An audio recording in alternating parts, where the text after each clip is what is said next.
Hello my amazing listener, आप सुन रहे हैं रेडियो इप्सा 91.2 एफएम और मैं यानी वानी आपके लिए लेकर आ गई हूँ बहुत ही खास बातें, क्योंकि खास बातों में हम बहुत ही खास बातें करते तो हैं, लेकिन साथ में आपका नॉलेज भी बढ़ाते हैं, आपको बहुत सारी इन्फॉर्मेशन भी देते हैं। तो इसी इन्फॉर्मेशन को आज बढ़ाने के लिए हमारे साथ आज जाने माने सीए जो है वो मौजूद है। ये सीए के साथ डॉक्टर भी है, तो हमारे साथ मौजूद है सीए डॉक्टर मुकेश अग्रवाल जी। और इनके साथ कंपनी कर रहे हैं हमारे साथ एक और जाने माने सीए, मतलब दो सीए हैं आज हमारे यहाँ पे। एक और सीए जिनका नाम है प्रवीण गुप्ता जी।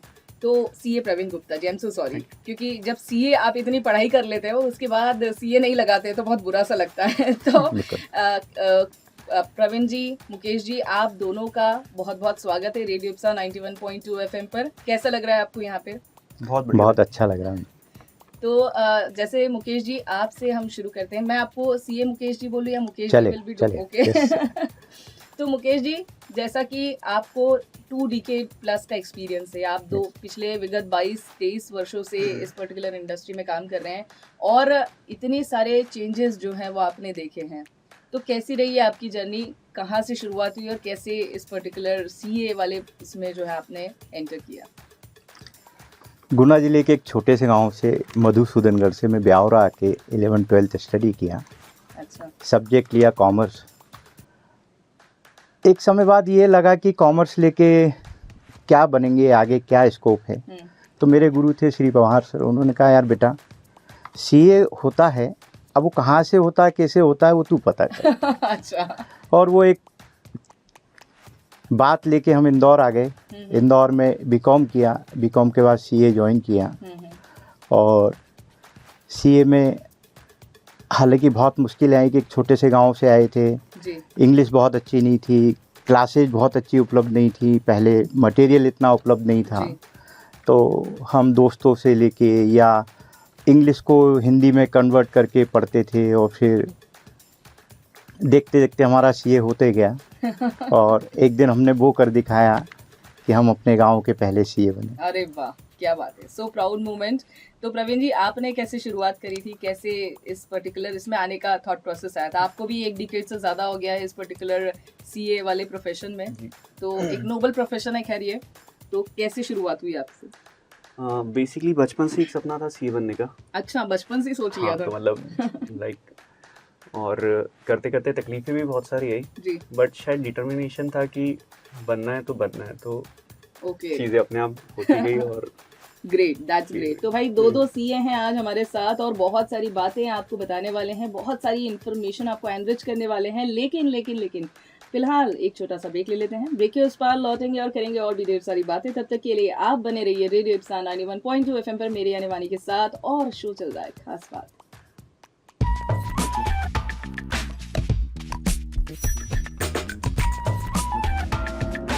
Radio Ipsa.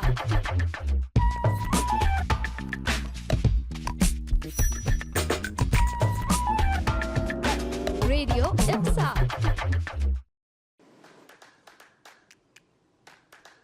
Radio IPSA 91.2 FM पर मैं हूँ वानी और शो चल रहा है खास बात। हमारे साथ आज बहुत ही स्पेशल गेस्ट जो है वो जुड़े हुए हैं, मतलब हमारे साथ दो सीए जुड़े हुए हैं। सीए डॉक्टर मुकेश अग्रवाल जी और हमारे साथ जुड़े हुए हैं सीए प्रवीण गुप्ता जी। तो ब्रेक पे जाने से पहले इनकी इंटरेस्टिंग जर्नी तो हमने जान ली है, लेकिन प्रवीण जी, जैसे आपने सीए का एग्जामिनेशन पास किया है, मैं आपसे पूछना चाहती हूँ कि जब हम सीए की प्रिपरेशन करते हैं या कोई भी स्टूडेंट सीए की प्रिपरेशन करता है तो उसको बहुत सारी कठिनाई आती है, बहुत सारी चैलेंजेस आते हैं। तो उनमें से अगर आप कुछ मेजर चैलेंजेस समझते हैं कि हाँ ये बड़े चैलेंजेस हैं, और उसको कैसे सॉल्व किया जा सकता है, उसको कैसे ओवरकम किया जा सकता है? 2-3 चीज़ें हैं इसमें, थोड़ा पहले से जाना चाहूँगा। लाइक जब हमारे टाइम पे नोट्स क्लासेस इतनी ईजिली अवेलेबल होती नहीं थी, तो नोट्स बनाना, क्लासेस ढूंढना एक डिफ़िकल्ट टास्क होता था। आज की तारीख में मुझे लगता है कि आज की जनरेशन के लिए बहुत अच्छी चीज़ है कि उनके पास ये सारा मटेरियल रेडीली अवेलेबल है जी। Classes and number of classes हैं इंदौर में। नोट्स ऑनलाइन ऑफलाइन ढेर सारे अवेलेबल है। सी इंस्टीट्यूट अपनी क्लासेस करवाता है, सी इंस्टीट्यूट अपनी ओर से ढेर सारे नोट्स दे देता है जो दोनों लैंग्वेज में होते हैं, हिंदी इंग्लिश लैंग्वेज में। तो जो चैलेंजेस हमने फेस किए थे, मुझे लगता है उसमें से बहुत सारी चीज़ें तो ओवरकम हो चुकी है। कुछ चीज़ें मुझे जो लग रहा है मेन चीज़ है सिलेबस। सीए में सिलेबस बहुत बड़ा होता है जी है ना, और टाइमिंग्स मतलब हर 6 महीने में अटेम आ जाता है, अब तो हर 4 महीने में अटेम आ जाता है। जी आप अटेम दो, रिजल्ट आता है, फिर 2 या 3 महीने आपको प्रिपरेशन के लिए मिलते हैं। हम्म, तो मुझे लगता है कि टाइम मैनेजमेंट एक स्टूडेंट के लिए बड़ा चैलेंज है। जी लाइक हमारे टाइम जब हम करते थे तो अगर 2 महीने हैं तो हम डे वाइज चार्ट पूरा बनाते थे। लाइक सुबह इतने घंटे ये पढ़ना है, ये पढ़ना है, ये पढ़ना है। थ्योरी प्रैक्टिकल का एक रेशियो रहता था। लाइक जब आप थ्योरी करते हो तो चीज़ों को पढ़ने के साथ साथ उसका रिवीजन ज़रूरी रहता है। जी तो हमारा ये शेड्यूल रहता था कि कोशिश करके एक बार सिलेबस हो जाए, 4 से 5 बार मिनिमम सिलेबस रिवाइज करना रहता है। सिलेबस इतना बड़ा है कि आप याद ही नहीं रख सकते उसको, जी। और 4 से 5 बार जब आप रिवाइज करेंगे तब आपको एग्ज़ाम के एक दिन पहले 24 घंटे 48 घंटे जो मिलते हैं उसमें आप उसे कवर कर पाएंगे। जी। तो टाइम मैनेजमेंट एक मुझे लगता है Factor मेजर लगता है। चैलेंज है जो ओके।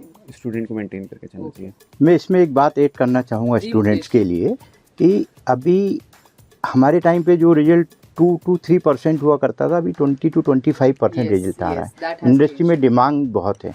यदि आप डिटर्मिन्ड हैं कुछ करने के लिए तो आपको सीए ज़रूर करना चाहिए और सीए हो जाता है। तो मुकेश जी, मेरा इसी में आगे आपसे एक सवाल था कि बहुत सारे मतलब वैसे तो दिमाग में सवाल रहता है, लेकिन स्टूडेंट के पर्सपेक्टिव से अगर देखा जाए तो इसमें क्या होता है ना कि जर्नी बहुत लंबी रहती है ना, बहुत सारे अटेम्प्ट्स लगते हैं, कहीं कहीं डीमोटिवेशन भी होता है, डॉन्टिंग होती है बहुत yes journey, yes yes. Right?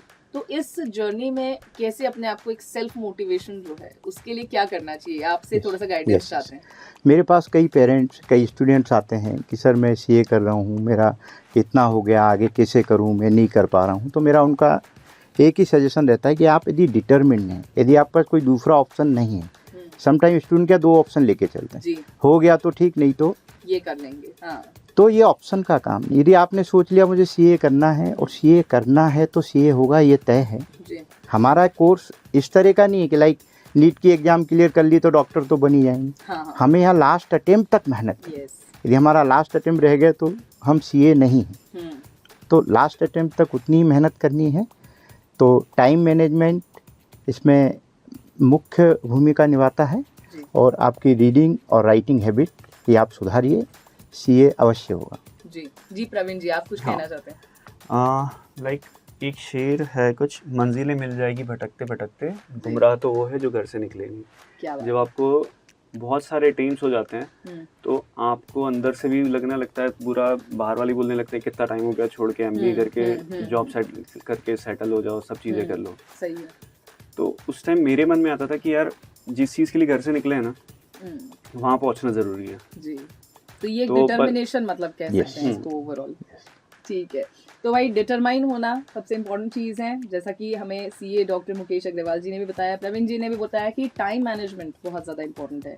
लेकिन अभी इसके बाद क्या, मतलब सीए में सबसे इम्पोर्टेंट चीज़ अभी जो मेजर चेंजेस आए हैं वो आए हैं जीएसटी में, तो उसके बारे में भी बहुत सारी इंटरेस्टिंग बातें हम लोग करने वाले हैं। लेकिन फिलहाल एक छोटा सा ब्रेक ले लेते हैं। ब्रेक के उस पार हम बहुत सारी बातें करने वाले हैं जो कि जीएसटी से रिलेटेड है, तो आपको कहीं नहीं जाना है, आपको ट्यून करके रखना है रेडियो इप्सा 91.2 एफएम और सुनना है मेरा शो जिसका नाम है खास बात।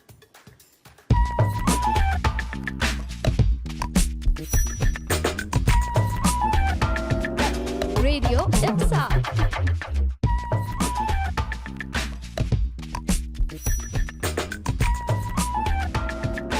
Radio Ipsa. Radio IPSA 91.2 FM पर मैं यानी वानी आ गई हूँ आपके लिए खास बातें लेकर, और हमारी आज खास बातों में आज बहुत ही स्पेशल गेस्ट हमारे साथ जुड़े हुए हैं। हमारे साथ जुड़े हुए हैं डॉक्टर सीए मुकेश अग्रवाल जी, और साथ ही में जुड़े हैं सीए प्रवीण गुप्ता जी। तो ब्रेक पे जाने से पहले काफ़ी कुछ सीए की एग्जामिनेशन के बारे में और बहुत सारी चीज़ें हमने बात कर ली हैं, लेकिन मुकेश जी अब हम हमारा पूरा रुख जो है जीएसटी की तरफ करते हैं। जी। और एक जनरल टर्म में, जैसे मेरी बात करेंगे आप, तो मुझे भी जीएसटी के बारे में मतलब इतना ज़्यादा नॉलेज नहीं है, लेकिन मेरे लिसनर्स जो जिनको नहीं पता है कि what is exactly GST means, अगर हमको सिंपलेस्ट टर्म में बताया अगर, तो आप कैसे एक्सप्लेन करेंगे इसे? जैसा कि हम कह सकते हैं भारत में कई तरह के टैक्स लगते हैं, जिसमें कि मेजर 2 टाइप के टैक्स होते हैं, एक डायरेक्ट टैक्स, एक इनडायरेक्ट टैक्स। डायरेक्ट टैक्स वह जैसे लाइक इनकम टैक्स जो आपके ऊपर लगा तो आपको ही बेयर करना है। जी। एक होता है इनडायरेक्ट टैक्स। इनडायरेक्ट टैक्स मतलब भरना आपको है लेकिन वसूल कहीं और से करना है, जी। लाइक। तो जीएसटी इनडायरेक्ट टैक्स है, जिसमें किसी भी प्रोडक्ट या सर्विस पे जो टैक्स लगेगा वो आपको पे करना है। पे करना है और कंज्यूमर से उसको वसूलना है। ठीक है। तो ये जो टैक्स है ये पहले जैसे कि वेट प्रोडक्ट पे लगा करता था और सर्विस टैक्स सर्विसेज पे लगा करता, तो सरकार ने इसको गुड्स एंड सर्विस टैक्स लाया जिसमें गुड्स को भी कवर किया, सर्विसेज को भी कवर किया, और मंशा ये थी कि वन नेशन वन टैक्स की ओर आगे बढ़े, इसलिए ये टैक्स लाया गया है। इसमें कई 17-18 तरह के अलग अलग टैक्सेज को हटा के एक टैक्स रिफॉर्म लाए जिसका नाम जीएसटी। जी, तो प्रवीण जी, जैसा कि मुकेश जी ने बताया कि one nation one tax, right, तो बहुत सारे चेंजेस उस समय पे तो बहुत बवाल मचा था। जैसे जीएसटी इंट्रोड्यूस हुआ था तो बहुत ज़्यादा चीज़ें, मतलब बॉम्बार्डमेंट हो गया था हर जगह से कि बहुत ज़्यादा टैक्स भरना पड़ेगा और बहुत सारी चीज़ें होंगी। तो अगर हम इंडियन इकोनॉमी की बात करें तो कैसे ये चेंज करता है, मतलब क्या पर्सपेक्टिव में चेंज हुआ है अगर हम देखें तो? मेजरली जो है गवर्नमेंट का ऑब्जेक्ट है ease of doing business. Yes. Like सरकार चाहती है कि व्यापारी के लिए बर्डन्स कम हो, इजीली वो बिजनेस कर पाए। जी। जीएसटी ने इसमें इस तरह से हेल्प की कि पहले जितने राज्य थे उनका खुद का वेट का कानून था, प्लस जो सर्विस प्रोवाइडर थे उनके लिए सेंट्रली सर्विस टैक्स था, तो ये सब मार्ज होकर सिंगल टैक्स हो गया जीएसटी। अब लाइक एक बिजनेसमैन को अलग अलग, अगर वो मल्टीपल स्टेट्स में काम कर रहा है तो उसे अलग अलग राज्यों के अलग अलग वेट के कंप्लायंस नहीं करने पड़ रहे हैं। जीएसटी आने से यूनिफॉर्म टैक्स हो गया, हर जगह एक टैक्स है, टैक्स लॉ सेम है, तो बिजनेस करना इजी हो गया। लाइक उसे प्रोविजंस बहुत ज़्यादा क्लियर है, टैक्स का हर्डल कम है, फॉर्म सी चाहिए, ये चाहिए, ऐसी कोई भी चीज़ों के लिए बच जाता है, क्योंकि जीएसटी का मेन जो कंसेप्ट है वो ऑनलाइन है। लाइक जो चीज़ है वो पोर्टल पे साफ दिख रही है। आप किसी से माल खरीद रहे हैं तो पोर्टल पे दिख रहे हैं, आप किसी को माल बेच रहे हैं वो पोर्टल पे चढ़ा रहे हैं, सामने वाले को दिख रहा है। जी। तो कंप्लायंस सिंप्लीफाइड हुआ है और इजी हुआ है कंप्लायंस, और ट्रांसपेरेंसी बढ़ गई मेरे ख्याल से। बिल्कुल है ना, ट्रांसपेरेंसी पहले एक पॉइंट है। लोग चोरी कर लेते थे टैक्स और पे नहीं करते थे, मतलब ऐसा बोलना नहीं चाहिए, लेकिन हाँ यस ऑफ कोर्स अब वो चीज़ें ट्रांसपेरेंट हो गई और आपको मतलब अगर आप कोई चीज़ खरीद रहे हैं तो आपको उसका टैक्स भरना ही है। इसमें एक और चीज़ ऐड करना चाहूँगा, पहले प्राइस हर स्टेट में अलग अलग हुआ करती थी, जी। तो ऑल ओवर इंडिया एक प्रोडक्ट की सेम प्राइस मिलती है, हम कहीं से भी खरीदें। बिल्कुल सही कहा, मतलब चीज़ें सिंप्लीफाई हो रही हैं। Yes. अगर एक टैक्स भरना है तो आपको कंफ्यूजन नहीं होगा, अननेसेसरी ये कह सकते हैं, और इससे चीज़ें सिंप्लीफाई और ट्रांसपेरेंट होती जा रही है, ये कह सकते हैं। ओके, तो भाई ब्रेक के बाद और बहुत सारी बातें हम लोग करेंगे, लेकिन फिलहाल अभी एक छोटा सा ब्रेक लेते हैं। ब्रेक के उस पर और भी करेंगे जीएसटी के बारे में ही बातें, तब तक के लिए आप बने रहिए रेडियो इप्सा 91.2 एफएम पर मेरे आने वानी के साथ, और शो चल रहा है खास बात।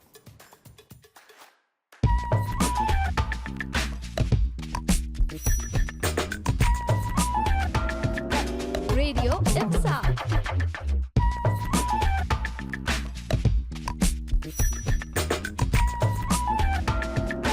Radio Ipsa. आप सुन रहे हैं खास बातें, मैं हूं वानी, और शो जो है बहुत ही इंटरेस्टिंग चल रहा है क्योंकि आज हमारे साथ दो स्पेशल गेस्ट हैं। हमारे साथ सीए मुकेश अग्रवाल जी जुड़े हुए हैं और साथ में सीए प्रवीण गुप्ता जी भी जुड़े हुए हैं, और बहुत सारी बातें हम लोग कर रहे हैं जीएसटी के बारे में। और ब्रेक पे जाने से पहले इन्होंने बहुत सी इंटरेस्टिंग बातें बताई थी वैसे तो, लेकिन प्रवीण जी मैं आपसे पूछना चाहती हूँ कि बहुत सारी चीज़ें होती है, बहुत सारे लोग अलग अलग बातें करते हैं जीएसटी के बारे में, लेकिन मैं एक कॉमन पर्सन के लिए पूछती हूँ कि उसकी लाइफस्टाइल में या उसके जीवन में क्या इम्पैक्ट डाला है जीएसटी ने? जीएसटी ने जो एक आम आदमी को इम्पैक्ट किया है वो फेवरेबल तौर पे ही किया है।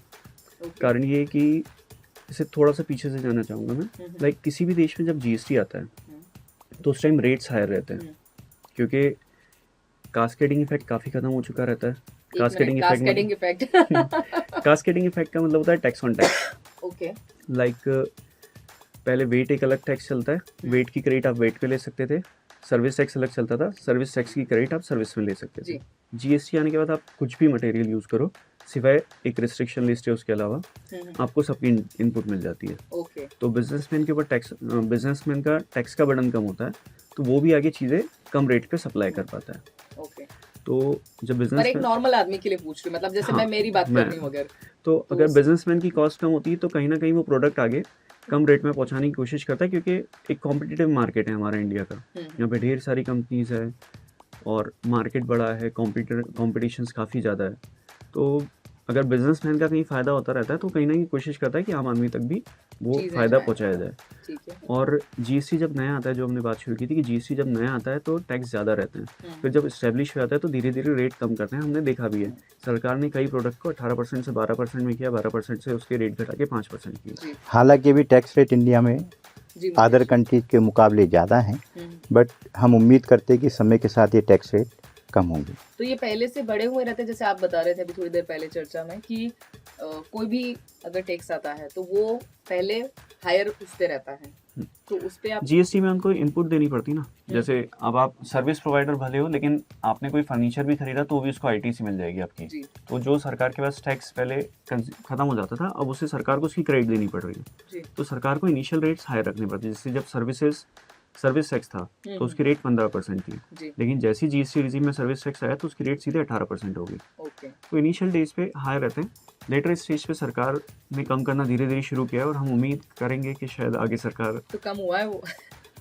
कुछ प्रोडक्ट्स में तो कम हुआ है। जी इसका एक उदाहरण मैं दे सकता हूँ मैडम। जैसे मुकेश। जैसे कार मैन्युफैक्चरर जब वो कार बनाता तो एक्साइज ड्यूटी देता था, फिर जब वो कार सेल होती थी तो वेट लगता था, जब वो एक स्टेट से दूसरे स्टेट में बिकने जाती थी तो एंट्री टैक्स लगता था। इससे ओवरऑल टैक्सेशन कुछ ज़्यादा था, जो कि जीएसटी में नो डाउट वो रेट कम हो कम गया। हो गए हैं। हाँ मेरे ख्याल से, और मेरे ख्याल से जो आम आदमी भी जो है वो सारी चीजें अफोर्ड कर पा रहा है। Yes, इसी yes. के कारण से मेरे ख्याल से Yes, अफोर्ड yes. कर पा रहा है। तो मुकेश जी, जैसे हम बाकी बातें कर रहे हैं, लेकिन अगर मैं बिजनेस पर्सपेक्टिव में बातें करूं तो एक बिजनेस ऑपरेशन के लिए कितना इम्पैक्ट डालता है जीएसटी?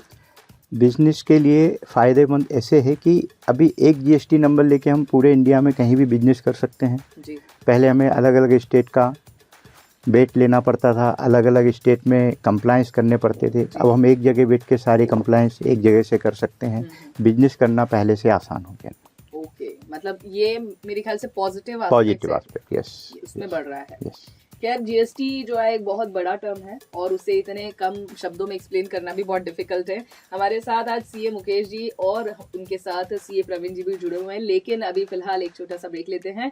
ब्रेक के बाद और भी सवाल करूंगी और उनके जवाब भी जानेंगे, बहुत सारी बातें भी जानेंगे। तब तक के लिए आप बने रहिए रेडियो इप्सा 91.2 FM पर मेरी आने वाली के साथ। और शो का नाम बिल्कुल नहीं भूलना है, शो का नाम है खास बात।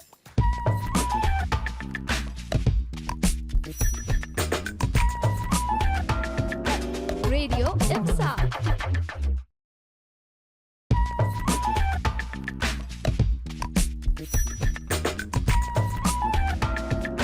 Radio IPSA. 91.2 FM पर मैं अनवानी आ गई हूँ आपके लिए खास बातें लेकर, और आज हमारे साथ खास बात करने के लिए मौजूद है सीए डॉक्टर मुकेश अग्रवाल जी और साथ में है सीए प्रवीण गुप्ता जी। तो भाई सीए सर और डॉक्टर दोनों ही, मतलब इतनी जी। पढ़ाई कैसे कर ली आपने? बस सोचा था मैडम मेरे नाम के आगे डॉक्टर होना होना चाहिए। चाहिए। सीए तो बन गए, जी। अब डॉक्टर बनने के लिए सिर्फ पीएचडी करना एक सिर्फ नहीं तरीका होती सर, वो बहुत बड़ी चीज होती है। यस। ओके, तो जैसे हम जीएसटी के बारे में बात कर रहे थे, तो मुकेश जी बहुत सारी बातें हमने की हैं कि GST one nation one tax होना चाहिए, बहुत सारी चीज़ें हम लोगों ने बात की। लेकिन क्या होता है ना कि हमारे हिंदी में आपने कहावत सुनी होगी, जितने मुंह उतनी बातें। तो बहुत सारी मिसकंसेप्शंस जो हैं वो लोगों को जीएसटी के बारे में अभी भी है, मतलब तो आपको कहाँ, मतलब आप फेस करते होंगे, आपके पास जितनी बार लोग टैक्स भरवाने आते होंगे या जो भी रिटर्न फाइल करवाने आते होंगे, तो कुछ मिसकंसेप्शंस क्या है जो कॉमनली मतलब बहुत सारे Yes. लोगों के बीच में देखा जाता है? सबसे बड़ा मिसकंसेप्शन यही है कि लोग कहते हैं one nation one tax, but हुआ कहाँ? हाँ अभी भी बहुत सारे टैक्स, अभी भी पेट्रोल डीजल टैक्स जीएसटी के दायरे से बाहर हैं, वहाँ भी वेट लग रहा है, और भी बहुत सारे तरह के टैक्स अभी चालू हैं। तो वन नेशन वन टैक्स अभी हुआ नहीं, बट हम इस दिशा में, हमारी सरकार लगातार प्रयास कर रही है और इस दिशा में बढ़ रहे हैं कि वन नेशन वन टैक्स हो जाए। जी। एक मिसकंसेप्शन ये है कि पहले से ज़्यादा कंप्लायंस बढ़ गया है। ठीक है, चूँकि जीएसटी नया है, एडमिनिस्ट्रेशन नया है, सबके लिए नया है, तो थोड़ा सा कंप्लायंस अभी ज़्यादा है, जी। बट जिस तरह से कार्य चल रहा है हमें लगता है कि ये कंप्लायंस कम होंगे। ओके, आगे प्रवीण कुछ हाँ कहेंगे? प्रवीण जी आप क्या बताना चाहेंगे? आपके पास भी बहुत सारे क्लाइंट्स आते होंगे, तो उनके दिमाग में भी बहुत कॉमन सी मतलब ऐसा रहता है ना कि ये गलत धारणा रहती है, तो वो क्या है? लाइक मिसकंसेप्शन इसको इस तरह से भी ले सकते हैं कि जब शुरू में कंप्लायंस बर्डन आए थे तो बहुत सारे लोग नए थे इसके लिए, जी। बहुत सारे बिजनेसमैन कंप्लायंस कर नहीं पाए थे, बाद में उनको नोटिस फेस करने पड़े थे। तो ज़रूर तकलीफ़ें लोगों ने झेली थी और इसलिए लोगों को डर भी है। लेकिन इसको मिसकंसेप्शन आज की तारीख में इसलिए बोल सकते हैं क्योंकि सरकार बाद में कुछ रेमेडीज़ लेकर आई। सरकार ने कहा अच्छा उस सालों में आपकी ये चीज़ें छूट गई थी करना, तो जब बिना पेनल्टी के वो रिटर्न्स फाइल कर दीजिए। लाइक जैसे पहले रिटर्न्स फाइल कर दिए थे और आईटीसी बाद की डेट्स में भी ली थी लोगों ने। तो सरकार ने अभी इस बजट में रेमेडी लेकर आए कि एक पर्टिकुलर डेट तक का पिछले 2-3 सालों का आपने अगर रिटर्न लेट कर दिया था लेकिन और आईटीसी छूट गई थी तो एक पर्टिकुलर डेट तक लाइक 2021 तक जिसने लेट रिटर्न फाइल किए उन सबको आईटीसी लौटा दी सरकार ने। अच्छा। तो सरकार जहाँ कंप्लायंस में दिक्कतें थी लोगों ने फेस की, सरकार फिल्टर करने की उसको कोशिश फिल्टर कर कर रही है, बैक डेट से लाके अमेंडमेंट्स ला रही है, बहुत सारी रिलीफ दे रही है। ओके। तो और आज की डेट में जब चीज़ें यूज टू होती जा रही है लोगों के लिए तो आसान होता जा रहा है। जी। और कह रहे ये एक ट्रांसपेरेंट सिस्टम है तो कहीं ना कहीं शुरुआत में तो हर सिस्टम को कोई भी नया सिस्टम आप पे लागू किया जाता तो कहीं ना कहीं दिक्कतें आती हैं। खैर मिसकंसेप्शन की बात तो हो गई, लेकिन अभी एक छोटा सा ब्रेक ले लेते हैं प्रवीण जी, मुकेश जी, और ब्रेक के बाद जो है वापस से आएंगे और करेंगे और भी बहुत सारी बातें। तब तक के लिए आप कहीं मत जाइए, आप सुनते रहिए रेडियो इप्सा 91.2 FM पर मेरी आने वानी के साथ। शो चल रहा है खास बात।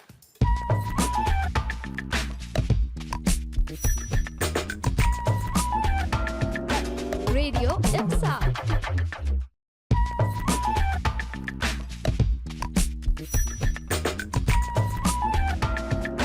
Radio IPSA. Radio IPSA 91.2 FM पर मैं यानी वानी आ गई हूँ आपके लिए बहुत सारी इंटरेस्टिंग बातें लेकर। खास बातें हम लोग कर रहे हैं और शो का नाम भी खास बात है तो खास बातें ही करेंगे। हमारे साथ आज स्पेशली जुड़े हुए हैं एक नहीं भाई दो सीए जुड़े हुए हैं और हमें जीएसटी के बारे में बहुत सारी इन्फॉर्मेशन दे रहे हैं। हमारे साथ जुड़े हुए हैं आज सीए प्रवीण गुप्ता जी और साथ ही में जुड़े हुए हैं CA and doctor Mukesh Agrawal ji, जो कि बहुत सारी बातें हमें जीएसटी के बारे में बता रहे हैं। लेकिन ब्रेक पे जाने से पहले जैसे आप दोनों ने ही मुझे बहुत सारी चीज़ें बताई हैं, खैर मुझे तो मैंने आपको पहले ही बता दिया था कि नंबर्स जैसे ही आते हैं तो मैं थोड़ा सा डर जाती हूँ। लेकिन अगर हम इन जनरल अगर बात करें कि जैसे आप दोनों सीए की प्रैक्टिस कर रहे हैं तो आप अगर हमारे जो लिसनर्स हैं वो जो बिजनेस कर रहे हैं उनको कोई की टिप्स अगर देना चाहते हैं कि क्या होना चाहिए तो उसमें आप क्या देना चाहेंगे? मुकेश जी आपसे शुरुआत करते हैं। मैं कई छोटे व्यापारियों को देखता हूं जिनका टर्नओवर अच्छा खासा है बट वो जीएसटी नंबर नहीं लेना चाहते कि कंप्लायंस बढ़ जाएगा, हमको टैक्स लगने लग जाएगा। तो मैं यहाँ कहना चाहूँगा कि सरकार ने छोटे व्यापारियों को कुछ छूट दी है कि यदि उनका टर्नओवर 40 लाख से कम है पूरे साल का तो उन्हें जीएसटी नंबर लेने की ज़रूरत नहीं है। ऐसे यदि वो सर्विस प्रोवाइडर हैं और वो 20 लाख से कम का उनका टर्नओवर है तो उन्हें रजिस्ट्रेशन की आवश्यकता नहीं है। लेकिन समटाइम्स देखने में आता है कि कई लोगों का टर्नओवर 1 करोड़ 2 करोड़ रहता है, इसके बाद भी वो जीएसटी नंबर नहीं लेते हैं तो आगे उन्हें किसी समस्या का सामना करना पड़े। इससे अच्छा वो अपने आपको जीएसटी में रजिस्टर्ड कराएं। प्रवीण जी आपका क्या कहना है? जैसे भैया ने अभी लिमिट बताई है कि सर्विस प्रोवाइडर के लिए 20 लाख है, ट्रेडर्स के लिए 40 लाख है।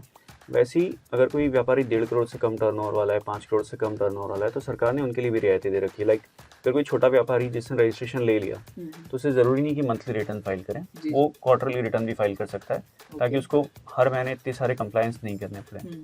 लाइक सरकार ने कुछ और रखा है जैसे ई इनवॉइसिंग होती है, एक उसके लिए भी लिमिट फ्रीज कर रखी। 5 करोड़ से ऊपर वाला व्यापारी रहेगा उसको ही इनवॉइसिंग करनी है, उसके नीचे वाले को इनवॉइसिंग नहीं करनी। ऐसी बहुत सारी चीज़ें जो हमें जीएसटी देख के लगता है इतना सारा कंप्लायंस बर्डन, बट छोटे व्यापारियों के लिए सरकार ने बहुत सारी राहत दे रखी है। एक और सुविधा सरकार ने दी है कि यदि आपका बिजनेस टर्नओवर 1.5 करोड़ से कम है तो आप कंपोजिशन स्कीम लेके ओनली टर्नओवर का 1% टैक्स भर के आप अपना कंप्लायंस कर सकते हैं। अच्छा, ओके, ये मेरे ख्याल से बहुत इन्फॉर्मेटिव था। तो अभी तक हमने जो है इनडायरेक्ट टैक्स की बात करी है, लेकिन अब जैसे चूंकि बहुत सारे डायरेक्ट टैक्स की भी बात कर लेते हैं, जो हम इनकम टैक्स की बात करते हैं या हमारे टैक्स डिडक्शंस जो होते हैं, तो अगर हमारे लिसनर्स जो हैं उनको किसी भी तरह का जैसे इनकम टैक्स है उसको रिड्यूस करने के लिए आप कुछ की पॉइंट्स अगर देख सके तो। जी देखिए, वर्तमान में इनकम टैक्स में 2 रिजीम चलते हैं। एक ओल्ड रिजीम जिसमें टैक्स रेट हायर थे बट उसमें बहुत सारा रिबेट सरकार ने अंडर सेक्शन 80C LIC का, स्कूल फीस का दिया हुआ था 1,50,000 तक। साथ ही हम 2 लाख रुपए तक यदि हमने हाउसिंग लोन लिया है तो उसके इंटरेस्ट की छूट ले सकते थे। इन सब के साथ हम अपना टैक्स मिनिमाइज कर सकते थे। जी। बट गवर्नमेंट ने एक न्यू रिजीम भी लेके आए। उस न्यू रिजीम में यदि आप इन सारा रिबेट को नहीं लेना चाहते हैं तो सिंपली जो आपका इनकम है, ग्रॉस इनकम, उस पे आप एक सर्टेन परसेंट जो कि पहले ओल्ड रिजीम वाले टैक्स रेट से कम है और उसके अकॉर्डिंग आप अपना टैक्स कैलकुलेट करिए और भर दीजिए।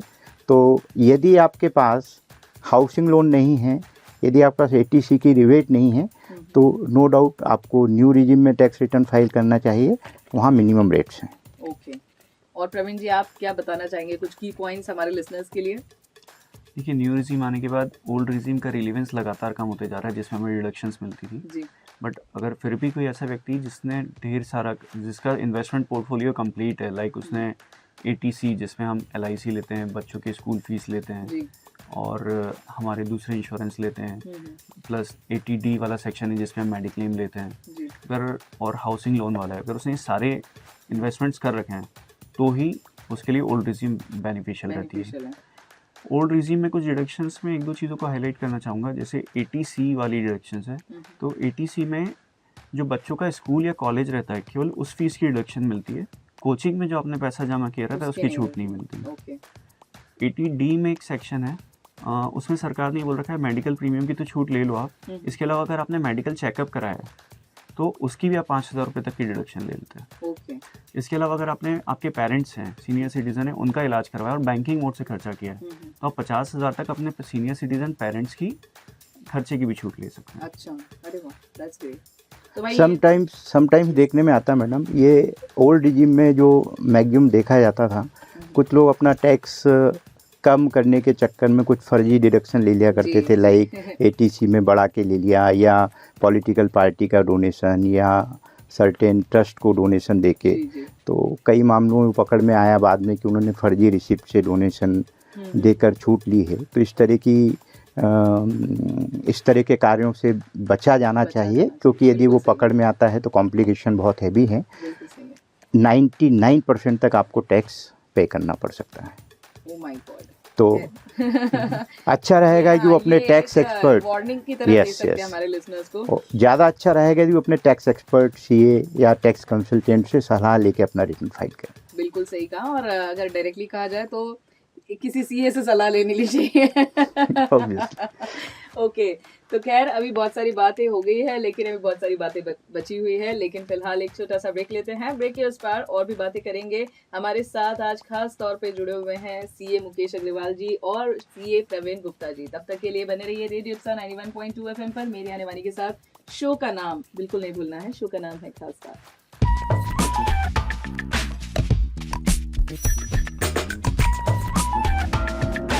Radio IPSA.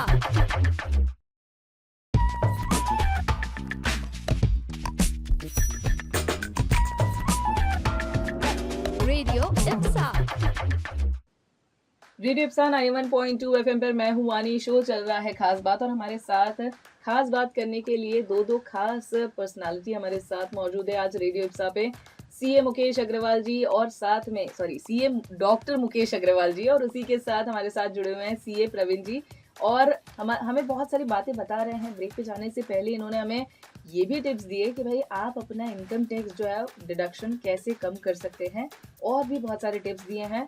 आगे हम बात करते हैं। अगर प्रवीण जी, जैसे आपने ब्रेक पे जाने से पहले बोला था कि ओल्ड रिजिम में ये हुआ है, न्यू रिजिम में ये हुआ है, तो ये जो ओल्ड रिजिम और न्यू रिजिम की बात करते हैं हम, तो इसमें क्या डिफरेंसेस है और एग्जैक्टली क्या है? तो बेसिकली न्यू रिजीम जो रहती है उसमें डिडक्शंस कुछ भी नहीं है जी। लाइक आप फ्लैट आपकी इनकम है, उस पर आप उसे डाल दो, विद उसके हिसाब से टैक्स कैलकुलेट करो, टैक्स भर दो। लाइक 7 लाख की इनकम है तो एग्जाम्प्ट है, एक पर्टिकुलर इनकम है तो उस पर सिर्फ चार्ट के हिसाब से टैक्स भर के आप फ्री हो जाओ। सिर्फ इनकम डिक्लेयर करनी है, टैक्स भरना है, फ्री। बट ओल्ड रिजीम में आप कुछ टैक्स के ऊपर रिबेट ले सकते थे वेरियस डिडक्शंस क्लेम करके।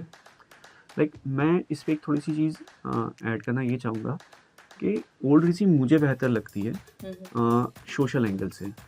लाइक जब क्या होता था, डिडक्शन के बहाने लोग सरकार सामाजिक सुरक्षा के लिए प्लानिंग करती थी। जी जी। जैसे सरकार बोलती थी आप LIC ले लो तो आपको हम टैक्स में रिबेट दे देंगे, आप मेडिक्लेम ले लो तो हम आपको टैक्स में रिबेट जी, दे देंगे। जी, मैंने कई लोगों को LIC सिर्फ इसलिए लेते हुए देखा है, LIC मतलब लाइफ इंश्योरेंस है, जी, लाइफ इंश्योरेंस लेते हुए सिर्फ इसलिए देखा है कि बोले यार वो टैक्स में छूट मिल जाएगी। जी, but on the other hand एक सामाजिक सुरक्षा हो रही थी, अगर कल में उसको कुछ हो जाए तो फैमिली के लिए रेडीली कवर था। It was benefited for both the Yes. Side, मतलब ऐसा दोनों के लिए। सेम चीज़ मेडिक्लेम में भी थी, मेडिक्लेम ले लो तो टैक्स की छूट मिल जाती थी। हम्म, तो अगर कल कोई बीमार पड़ जाए फैमिली में तो एकदम से फाइनेंशियल बर्डन नहीं आता था फैमिली के ऊपर।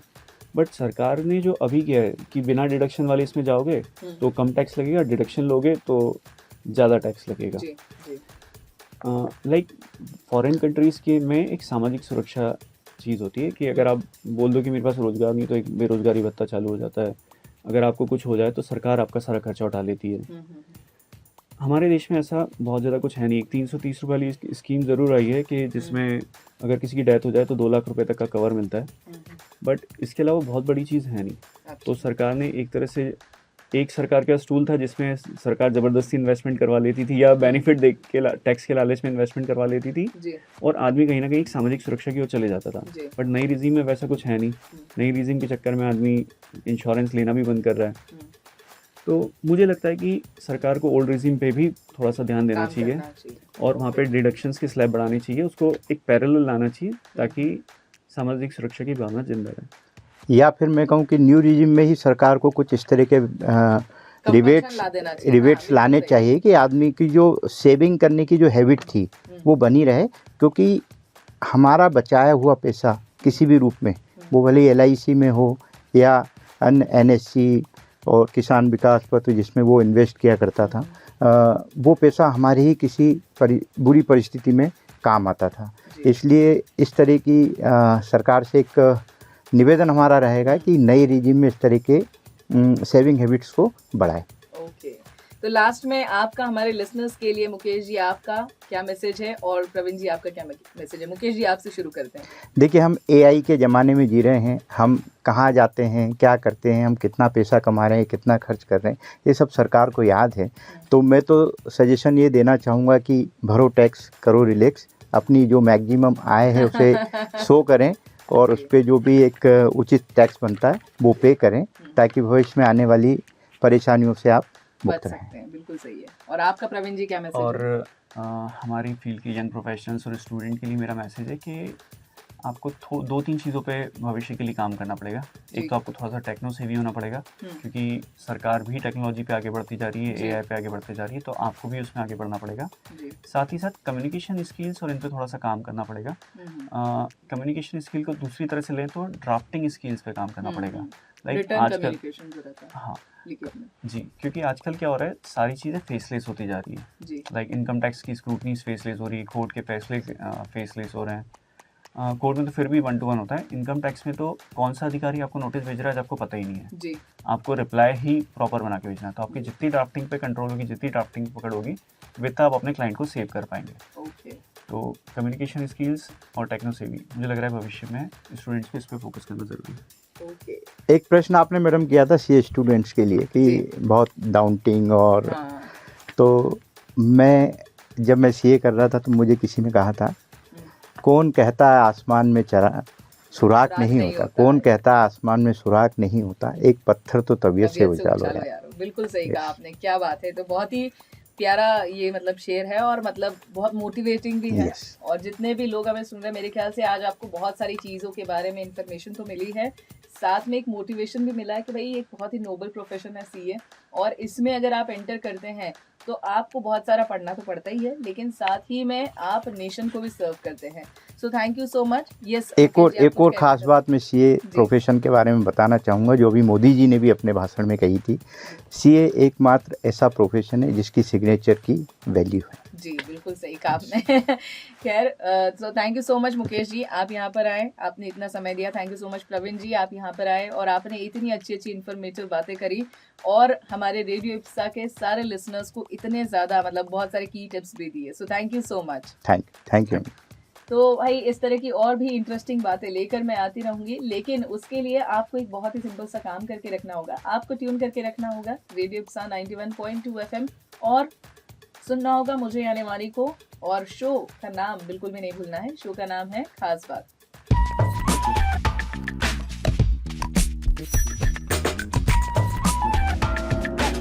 Radio IPSA.